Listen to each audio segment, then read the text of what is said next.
નમસ્કાર, આપ જોઈ રહ્યા છો સીએનસીસી ગુજરાત. સિદ્ધપુર ખાતે જિલ્લા કક્ષાના ધ્વજવંદન સમારોહ માટે પૂર્વ તૈયારીઓનું નિરીક્ષણ કરતા જિલ્લા કલેક્ટર શ્રી 26મી જાન્યુઆરીના રોજ સિદ્ધપુર ખાતે યોજાશે જિલ્લા કક્ષાનો ધ્વજવંદન સમારોહ.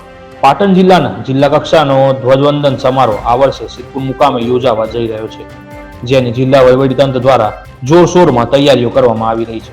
26મી જાન્યુઆરી પ્રજાસત્તાક દિવસ આરોગ્ય મંત્રી શ્રી ઋષિકેશભાઈ પટેલના હસ્તે ધ્વજવંદન થવાનું છે, ત્યારે આજરોજ કાર્યક્રમની તૈયારીઓને જિલ્લા વહીવટીતંત્ર દ્વારા આખરી ઓપ આપવામાં આવ્યો હતો.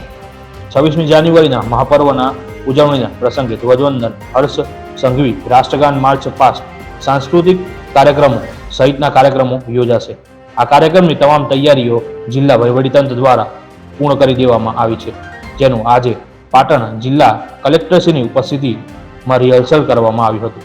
આજે યોજાયેલા રિહર્સલમાં નિવાસી અધિક કલેક્ટર શ્રી BS પટેલ, જિલ્લાના ઉચ્ચ અધિકારીઓ અને કર્મચારીઓ તથા ભાગ લેનાર સ્પર્ધકો ઉપસ્થિત રહ્યા હતા. પાટણ જિલ્લા વહીવટીતંત્ર પાટણવાસીઓને પ્રજાસત્તાક દિવસની ઉજવણીમાં સહભાગી બનવા માટે આમંત્રણ પાઠવે છે.